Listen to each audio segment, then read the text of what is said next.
Hi hello నమస్తే, నేను మీ anchor Shiva. Welcome to iDream media. ఈరోజు మన ముందున్న గెస్ట్ ఫోక్ డాన్సర్ జాను ఈరోజు మనతో ఉంది. ఈ మధ్య కాలంలో డి షో చూశారు, టైటిల్ విన్ అయ్యి మంచి సెలబ్రేషన్స్లో ఉంది. చాలా రోజుల నుంచి ఇంటర్వ్యూ అడుగుతుంటే కొంచెం ఇబ్బంది పెట్టింది, కానీ ఫైనల్గా నా దగ్గరకు వచ్చింది. ఇప్పటికే మీకు అర్థమైపోయి ఉంటుంది, ప్రోమోలో సగం చూసి ఉంటారు. మిగతా విషయాలు తనతో మాట్లాడి తెలుసుకునే ప్రయత్నం అయితే చేద్దాం. తను చెప్తుందో లేదో తన్నే అడుగుదాం. జాను, ఎలా ఉన్నావు? బాగున్నావా? చాలా బాగున్నా. మీరు ఎలా ఉన్నారు? నేను సూపర్. మీలాంటి గెస్టులు అందరూ వచ్చినంత వరకు నేను ఎప్పుడు హ్యాపీగా ఉంటాను. వస్తూనే ఉంటారు కదా. ముందుగా congratulations, thank you. The title విన్నర్కి. అండ్ నా show no filter, no filter with Shiva. అంటే నేను ఫిల్టర్ లేకుండా క్వశ్చన్స్ అడుగుతా, నువ్వు ఫిల్టర్ లేకుండా సమాధానం చెప్పాలి. చెప్తాను. స్టార్టింగ్ ఏది దీనికి ఆ ఫిల్టర్ అని అనొద్దు. స్టార్టింగ్ నార్మల్గా ఉంటుంది, తర్వాత కూడా నార్మల్గా ఉంటుంది. మీ ఇంటర్వ్యూ చూస్తూ ఉంటాను కదా, తెలుసు మీరంతా. ఎలా ఉంది ఇప్పుడు జర్నీ, నీ జర్నీ మొత్తం? ఓకే, బాగుంది. అసలు నీకు ఈ ఫోక్ డాన్సర్ అంటే డాన్స్లో టైప్స్ ఉంటాయా? చాలా టైప్స్ ఉంటాయి. చాలా టైప్స్ ఉంటాయి. ఈ ఫోక్ డాన్సింగ్ అంటే ఇంట్రెస్ట్ ఎందుకు వచ్చింది అసలు డాన్సర్ మీద నీకు? ఎందుకంటే ఎప్పుడు వచ్చింది, ఎలా వచ్చింది? చిన్నప్పుడు స్కూల్లో డాన్స్ చేసేదాన్ని. శ్రీధర్ మాస్టర్ అని ఉండేవాడు, క్లాస్కి వెళ్ళేదాన్ని నేను అక్కడ. సో డాన్స్ నేర్చుకున్నాను. మా డాడీకి ఎక్కువ ఇంట్రెస్ట్ ఉండే ఫస్ట్ డాన్స్ మీద. తనే క్లాస్కి వెళ్ళి పంపించాడు. క్లాసికల్ కూడా నేర్చుకున్నాను నేను. క్లాసికల్ చేశాను. తర్వాత నార్మల్గా ఉంటాయి కదా మన ఊర్లలో, ఏం చేస్తారు, కాంపిటీషన్స్ పెడతారు, అలాగే చేసేదాన్ని ఎక్కువ కాంపిటీషన్స్. నేను డాన్స్ అంటే చిన్నప్పుడు అంత లేదు కదా, అలా డాన్స్ నేర్చుకుని. శ్రేయ హీరోయిన్ తెలుసు కదా, తను డాన్స్ చేస్తుంటే టీవీ దగ్గర కూర్చొని ఇలాగే చూస్తాను. నేను ఇలా చెయ్యాలి, తనని చూసే నేను నిజంగా చిన్నప్పుడు తనని చూసే నేను ఇలా చేయాలి, ఇలా నడుము తిప్పాలి, ఇలా ఉండాలి అనుకుని అలా పర్ఫెక్ట్. ఇప్పుడు తనలా చేస్తున్నావా?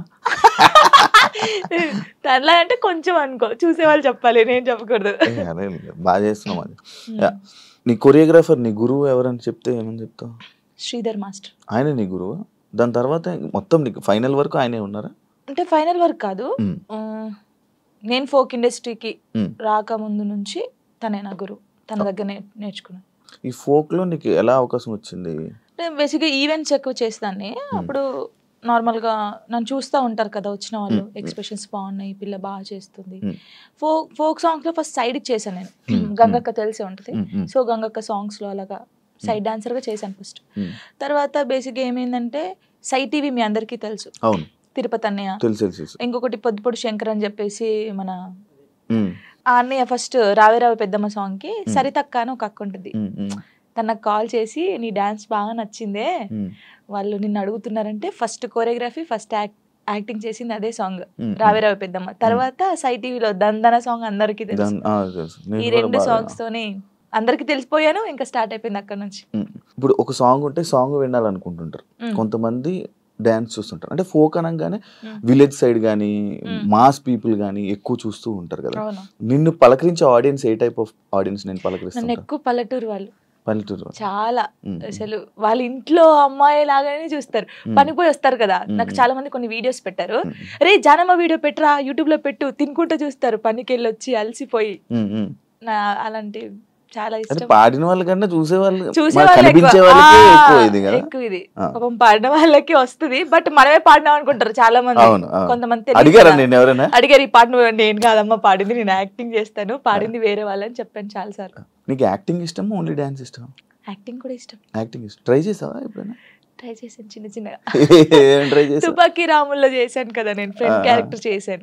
యాక్చువల్గా చాలా మందికి సినిమాల్లో మూవీస్లో చెయ్యాలి డాన్స్, లైక్ ఇలా మూవీస్ మొత్తం బ్యాక్ సైడ్ ఉంటారు కానీ, లేకపోతే ఫ్రెండ్గా చేసి, లేకపోతే ఇలా డాన్స్ చేయాలి అనుకుంటారు కానీ, ఫోక్కి అంత చాలా మంది ఎక్కువ రారు, మ్యాక్స్ ఎక్కువ ఇంట్రెస్ట్ చూపించారు. బట్ నువ్వు ఎందుకు ఇదే అనుకుని ఉండిపోయావు? అంటే నేను బేసిక్గా ఇప్పుడు తెలంగాణ అమ్మాయి అని అంటారు కదా, నేను తెలంగాణలో ఉన్నాను కాబట్టి నేను దానికి అయిపోయాను. ఇంకా నేను తెలంగాణ అమ్మాయిలాగానే ఉండాలి, నేను తెలంగాణ అమ్మాయిలాగానే పేరు తెచ్చుకోవాలి, ఇది అంటే మూవీస్ లో చెయ్యాలి అని ఎవరికైనా ఉండిద్ది. కానీ మూవీస్ లో కూడా ఈ తెలంగాణ సాంగ్స్, స్పెషల్ సాంగ్స్ ఉంటాయి కదా, ఫోక్ సాంగ్స్. ఇప్పుడు మూవీస్ లో కూడా ఫోక్ సాంగ్స్ పెడుతున్నారు, అలాంటివి వస్తేనే చేస్తాను, లేకపోతే వేరే చేయను. ఇప్పుడు ఎన్ని చేసి ఉంటావు? 2000 దాటిపోయి ఉంటాయి. లెక్క పెడితే ఇంకా చాలా వస్తాయి. 2000 వీడియోసా? బాగానే సంపాదించావు.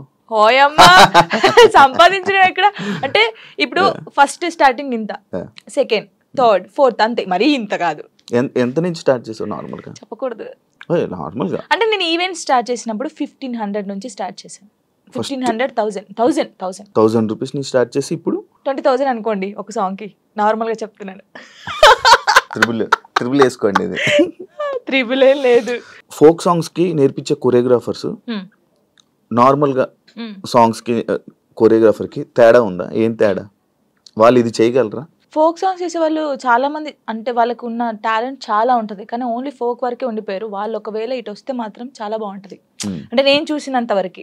ఇప్పుడు నా సాంగ్స్ కొని నేనే చేసుకుంటాను, కానీ చూసే వాళ్ళకి సేమ్ వే కనిపిస్తుంది. కాబట్టి శేఖర్ మాస్టర్ ఉన్నారు, శేఖర్ వైరస్ అని చెప్పేసి చాలా బాగా చేస్తాడు ఆయన. శేఖర్ మాస్టర్ ఆ శేఖర్ మాస్టర్ కాదు, శేఖర్ వైరస్. మీ ఎక్స్ప్రెషన్స్ మారిపోతున్నాయి మళ్ళీ. శేఖర్ వైరస్ అని, ఆ తర్వాత శాంతిరాజ్ మాస్టర్ అని, నమ్రీత్ అని తమ్ముడు ఉంటాడు ఆయన, కళ్యాణ్, ఇంకెవరున్నారు, రాజేష్ మాస్టర్ అని, రఘు జాను అని చెప్పేసి తమ్ముడు. వీళ్ళందరూ ఏంటంటే ఫోక్ మాస్టర్సే అంటారు, కానీ వాళ్ళకున్న టాలెంట్ చాలా ఉంటది. వాళ్ళు కోరుకున్నారు ఎప్పుడైనా ఈ కొరియోగ్రాఫర్ గా మీరు మారొచ్చు కదా, మామూలుగా నేర్పించవచ్చు కదా అని నువ్వు సపోర్ట్ చేయడం ఏం చేసావా? అంటే సపోర్ట్ అంటే సాంగ్స్ ఇస్తాం, ఈ కొరియోగ్రాఫర్ అయితే బాగుంటది ఇది చెయ్యండి అని చెప్తాం, కానీ మరీ ఇండస్ట్రీ గురించి మనకు తెలియదు కదా, ఇండస్ట్రీకి వెళ్ళానని చెప్పలేము. ఇప్పుడు ఇండస్ట్రీ పర్సన్ కదా. ఇప్పుడు చేస్తాను. ఒకవేళ ఎవరైనా అడిగితే వీళ్ళు ఉన్నారు మాస్టర్ తీసుకోండి, లేకపోతే వీళ్ళు ఉన్నారు తీసుకోండి అని చెప్తాం. ఇండస్ట్రీలోకి వచ్చాను అబ్బా, ఇండస్ట్రీలోకి అనవసరంగా వచ్చానే, లేకపోతే ఈ ఫీల్డ్ లోకి రాకుండా ఉండాల్సింది అని నీకు ఎప్పుడైనా అనిపించింది? ఎప్పుడు కొన్ని కామెంట్స్ చూసినప్పుడు ఏంద్రా ఈ బాధ, నాకు అసలు నేను ఎందుకు డాన్సర్ని అయ్యాను, ఎందుకు అంటే ఈ ఫీల్డ్కి ఎందుకు వచ్చాను, అసలు మన సాంగ్స్ హిట్ కాకపోతే బాగుండేది, ఏదో నార్మల్గా చేసుకొని ఉంటే అయిపోయేది. ఈ హిట్ అయిన తర్వాత కొంచెం పేరు వచ్చిన తర్వాత ఈ కామెంట్స్ అసలు ఈ తలనొప్పి అవసరమా మనకు అనిపించింది. ఏం కామెంట్స్ వచ్చేవి నీకు నార్మల్ డాన్స్ చేసేటప్పుడు? అదే సేమ్ డాన్స్, సేమ్ ఎక్స్ప్రెషన్స్, ఏంట్రా బాబు యూట్యూబ్ లో ఒకతే ఉందా తీసేయండిరా ఇవి. ఇదే ఏదైతే కామెంట్ ఉందో నీకు డీ చేస్తున్నప్పుడు కూడా వచ్చాయి కదా? చాలా వచ్చాయి. ఇంకా ఇది పోయిందా సరే ఇందులో అన్నారు, సరే పోనీ కొంచెం స్ట్రాంగ్ అయ్యాను నేను. కొన్ని అయితే ఇలాగే అంటారులే అనుకున్నాను. డీకి వచ్చిన తర్వాత చూసుకో, సేమా అక్కడ కూడా పోయి అదే చేస్తున్నావా, ఇదే ఫోక్ డాన్సా, ఇంకేం రాదు నీకు, ఇదే ఉరి నీకేం తెలుసురా నాయన, నాకైతే వాడికి అనిపిస్తే వాడిని కూర్చోబెట్టి అది కాదు తమ్ముడు, లేకపోతే అది కాదన్నా, లేకపోతే అది కాదు అంకుల్, ఇలా చెప్పాలనిపిస్తుంది. నీకేం తెలుసురా డాన్స్ గురించి, ఏ సాంగ్కి ఎలా మీరు నన్ను చూస్తున్నారు 5 years నుంచి, ఒక అమ్మాయిని డాన్స్ చూస్తున్నా, ఎక్స్ప్రెషన్ చూస్తుంటే వానికి వెరైటీగా ఏం కనిపిస్తుంది చెప్పండి మీరు? అవును, అవే ఎక్స్ప్రెషన్లు ఇస్తున్నావు. నిన్ను కూడా చాలా సార్లు విన్నాను ఇది, అవే ఎక్స్ప్రెషన్లు ఇస్తుంది, ఇవే చేస్తుంది. ఎందుకు శేఖర్ మాస్టర్ అంత లేపుతున్నాడు అని అన్నాను. అసలు శేఖర్ మాస్టర్ లేపుతున్నారు అంటున్నారు, కానీ అది కాదు. ఇప్పుడు మీరు ఉన్నారండి, నార్మల్ గా మీరు ఒక స్టైల్ చూస్తున్నారు, రోజు ఒక స్టైల్ చూస్తారు. ఇప్పుడు వెస్టర్న్ డాన్స్ మీ ముందు చేస్తారు, ఒక్కసారి వచ్చి ఒక మాస్ సాంగ్ చేస్తే మీరు వావ్ సూపర్ అంటారు ఎవరైనా సరే. నార్మల్ పర్సన్ ఒక డప్పు కొడుతుంటే మనకు కాలాగదు. మాస్టర్స్ చాలా మందిని చూసారు, అందరూ జెమ్స్ చేయడము, వెస్టర్న్ సాంగ్స్ చేయడం. ఒక్కసారి నేను ఫోక్ సాంగ్ చేయడంతోనే ఒక వేరియేషన్ వచ్చింది ఆయనకి. అది చూసి అనడం తప్పేముంది చెప్పండి? ఒక్కసారి ఆలోచించండి. కొంచెమైనా బుర్ర ఉంది వీళ్ళకి, నాకు అర్థం కావట్లేదు. అది దానికి కూడా కామెంట్స్ పెట్టారు, ఎందుకు ఎంత ఓవర్ ఎక్సైట్ అవుతున్నాడు. ఇప్పుడు మీరు ఉన్నారండి, అంటే నార్మల్ గా మిమ్మల్ని ఎగ్జాంపుల్ తీసుకోండి. నార్మల్ గా మీరు తెలంగాణ సాంగ్ వినగానే మీకు ఏమనిపిస్తుంది? మాస్ డాన్స్ ఒక ఎక్స్ప్రెషన్ వస్తుంది. వెస్టర్న్ సాంగ్ చేసినప్పుడు ఇలా అంటారు. వేరియేషన్ ఉంటది కదా. మాస్టర్ అన్ని చూసి ఒకటేసారి ఫోక్ సాంగ్ వచ్చి నేను చేయడంలో, అంటే నార్మల్ సాంగ్ కి నువ్వు అదే ఎక్స్ప్రెషన్ ఇస్తున్నావు, అదే వాళ్ళు అంటున్నారు కానీ నిజంగా వాళ్ళు టీవీలో చూడకన్నా నా లైవ్ లో నా పర్ఫార్మెన్స్ చూస్తే వాళ్ళే క్లాప్స్ కొడతారు. అంతేనా? పక్కా కొడతారు. ఇప్పుడు లైవ్ లోకి వచ్చి చూడు అలా నేను చెప్తున్నాను వాళ్ళకి. నన్ను చూసి 5 years నుంచి ఉంటున్నాను, ఫోక్ సాంగ్స్ అవే చేస్తున్నాను కాబట్టి వాళ్ళు ఊకే నా ఫేస్ చూసి ఇదే ఎక్స్ప్రెషన్స్, సేమ్ ఎక్స్ప్రెషన్. కానీ సగం మంది అలా అంటారు కదా, సగం మంది మెచ్చుకునే వాళ్ళు ఉన్నారు.